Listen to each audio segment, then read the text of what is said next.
Este es un agradecimiento por pensar en hacer este grupo, porque necesitamos. Agradecer a todo el equipo del ayuntamiento, a la alcaldesa y a toda la comunidad, y esperamos hacer un buen trabajo. Muchas gracias.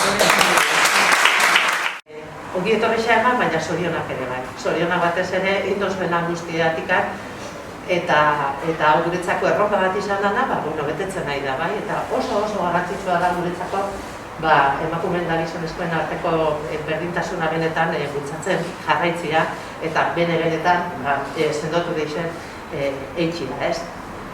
Zorionak, besterik ez, zorionak da hori, hemen zaudeten guzti hori.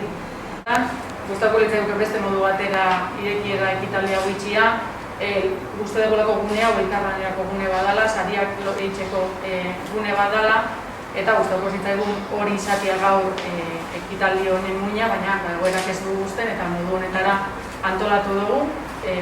Gure honena itzen saiatu gera ekitaldi honek behar garrantzia edukitzeko, guretzako etxe hau estrategikoa dalako. Uste dut lan asko dagoela atzetik eta eskerrak eman nahi ditut bai parte hartu dutenak, prozesu guztionetan parte hartu duten norbanako guztieri, taldieri, batez ere mugimendu feministari eskerra ematea eta batez ere kontseiluan, emakumeen kontseilu uste dut balorian jarri behar dugun zerbait dela, garrantzia eman eta gaurkoan emakumeen kontseiluko kide bakoitzari eskerrak eman eta zorion duitzen duzuen lan horregatik, beti zaudetelako bertan, beti zaudetelako aktibo eta uste dut modu bolondrez baten itxeten zuen lan hori aitortzea gaurkoan biharrezkoa da. Azkenian, espazio hau dakagu, espazio hau gaur errealidade bihurtu da, baina lan asko da batzetik, konpromiso bat egon da atzetikan, ez da atzotik aurrera ekarri eta uste dut eskertu egin behar dugula indan lan guzti hori. Eskerrak eman ere bai Elena eta Bitxoriri, eta beraiek bertan udaletxean zeudenian ere bai, beraiekin elkarlanean aritu dian eragile guztieri, ditzakan adalako eta uste delako garrantzitsua dela gaurkoan hori irudikatzea ez. Hau da, hasiera bat, baina lan asko ekarri duan hasiera bat ematen diogu gaur gune honi, eta eskerrak eman horren parte izan zeraten guzti hori, eta oso errez hautzi diguzue, bai Mikeli teknikari bezala eta baita oin gauden hori, lan abitzeko asko erreztu dezue bidea. Ongietorri opari badakazue bertan, eta bertan dago egitaragua. Egitaragua hau ez dudalak bakarrik amatera, egitaragua honek takan garrantzia da, elkarlanean itxendan egitaragua dela. Bere alde onak dauzka eta hobetzekoak ere bai. Uste dugu hobetzekoak etxe honek asko erreztuko ditxula, dela elkarlana, saretze hori eukitzea eta saretze horrekin antolatuko dian gauza. Eskerrik asko Elgoibarko udalari, luzatutako gonbidapen honengatik, ez? Egia esan galdetu nuen eta zerbait edo prestatu behar da eta egia da gaurko protagonismo osoa, ez? Emakumena da, emakume elkartena Elgoibarko emakumena, ez? Eta ez gurean. Eta jaso nun pixka bat entzule gizan, etorrela, eta pixka trampa txiki bat edo, hemen eta esan didate, hitz batzuk edo pentsat emateko. Emakumeen etxearen ibilbidearen beste urrats bat, eta esango nuke beste geltoki bat badaukagu. Gipuzkoan zehar eta emakume etxe gehoz eta kopurua, ni pixka bat aldundira etorri nintzenetik 2015 urtetik gaur arte, etengabe, apurka emakumeen etxearen sobrera gehiago ikusten ari gara.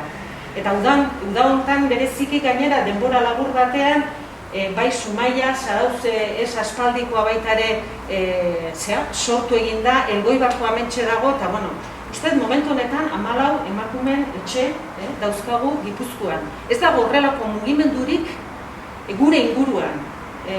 Bizkaian bai badago mugimendu bat, baina apalagoak esango nuke, ez? Araban ez horren beste, eta ikusten ari gara baitare behar ditugula baitare referentziak, eta ez dauzkagu gure aurrean antzeko erreferentziak.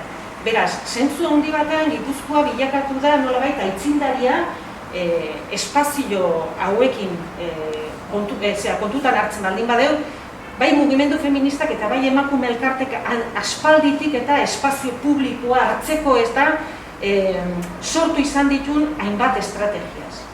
Ni pixka bat musika entzuten jarduna izenean eta, ikaragarri gustatzen zen musika eta nolabait irudikatu egin detena esaten deuna ibilbidea orain astapenen gaude edo abiatzeko gaude, baina nolabait gaurkoa ere helmuga bat ere bada.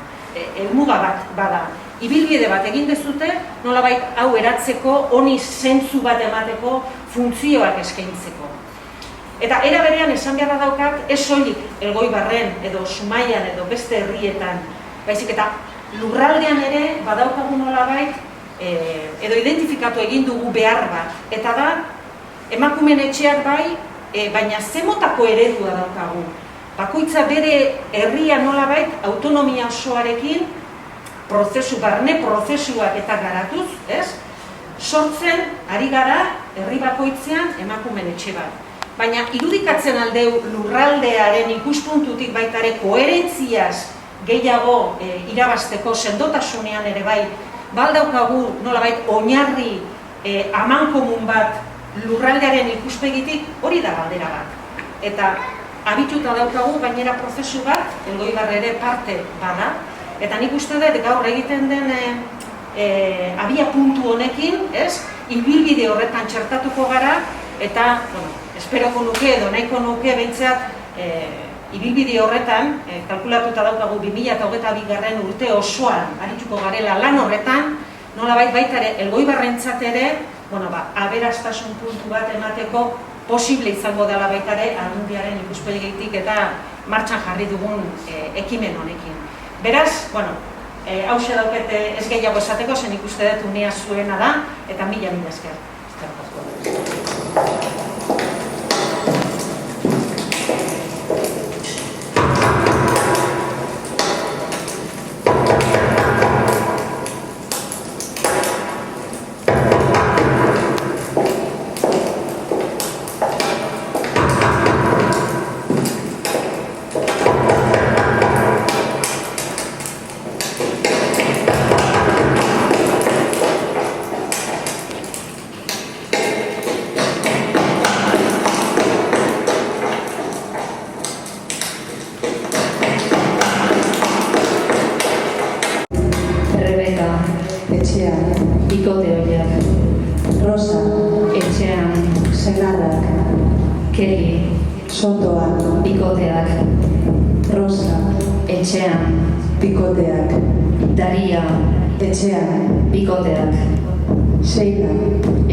Etxean, bikoteak. Liliun, etxean, bikoteak. Piedad, etxean. Oiane Ruiz Menendez arkitektoari bururatu zitzaion 2019ko urtarriletik uztailerako Espainiar estatuko feminizio kasuan aztertzea, 3 datutan begia jarrita. Erahildako emakumeen izenak, non erahil zituzten eta non erahil zituen.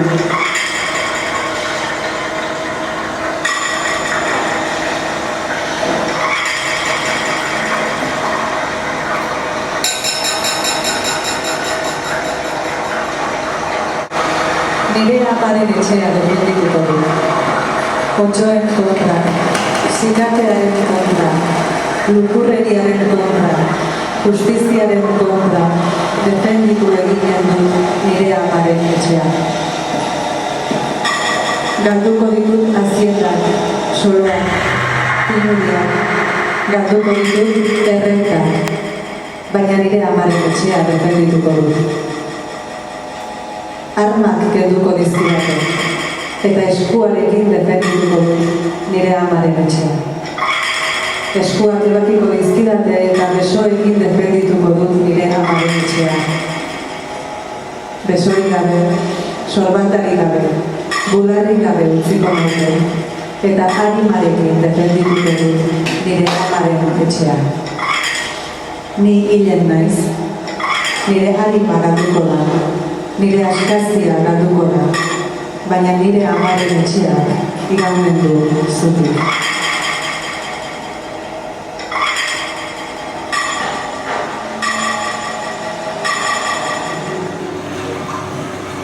Andra ona, etxe ona. Andre ederra, etxean gerra. Andre hotza, etxeako lotxa. Andre beroa, problema gerora. Andre zikin, etxe zikin.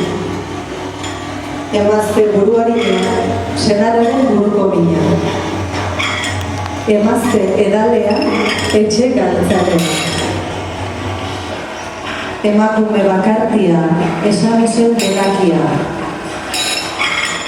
Andra berretxua, inoiz ez jakintxua.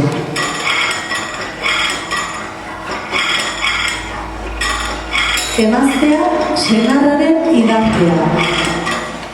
Emakumea eta zartagia, sukaldea. Olioa eta emaztea galtzen dire, etxetik urruntzen badire. Kasu, emazte bizarrunari eta bizargabeko gizonari. Ez fida emazte gustatxunari. Haize egoa emazte gogoa. Astoa eta emakumea ez zaizkio inori utzi behar. Eman zakurrari gezurra eta emakumeari gezurra. Intxaurra, astoa eta emaztea bardin jo behar dira. Bardin jo behar dira. Bardin jo behar dira. Bardin jo behar dira. Bardin jo behar dira. Bardin jo behar dira. Bardin jo behar dira.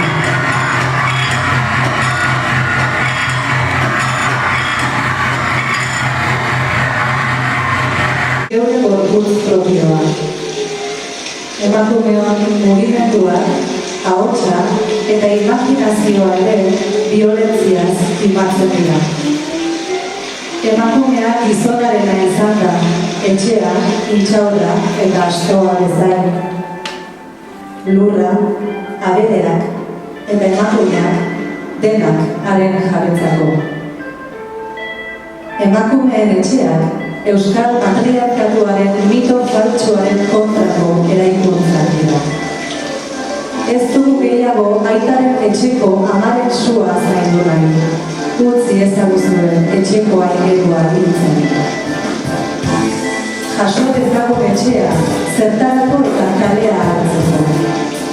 Izan ere, berdintasunaren aldeko inon, borroka inon egon bada, kalea egon da. Emakume taldeetan eta akademiatik kanpoko ikurrian. Babes, akzio eta pentsamendu sareetan. Gogoak dauzkagu gu mugi gaitezen mugitu direnak. Plazara atera zirenak. Euren iritzia eman zutenak. Espazio publikoan kirola egiten hasi zirenak. Tradizio baztertzaileak zapaltatu zituztenak. Galtzak jantzi zituztenak. Abortu eskubidearen alde borrokatu zirenak. Poteatzen hasi zirenak. Haserretu zirenak.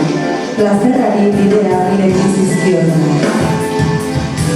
Eta gogoak ditugu euren feliztasunarekin gure zurikeria interpelatzen ari diren emakume migrante eta arrazializatu guztiak. Gu libertateaz pentsatzen ari garen bitartean, geure etxeak eta geure zarrak zaintzen dituztenak. Bizitzari eusten diotenak. Orain, emakumeen etxeak eraikitzen uzten digute, baina kasu. Geure txokoaz pentsatzeko autoritatea baino ez daukagu. Jasaten dugu violentzia pentsatu behar da, ez digu mundua pentsatzen uzten. Akaso, gizonak jarriko balira, genero desberdinkeria pentsatzen eta hura eraistera, emakumeok idatzi ahal izango genuke mundua.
te pasen cosas de esas, ¿no? Lo guay cuando conoces es que puedes reconocer, ¿no?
When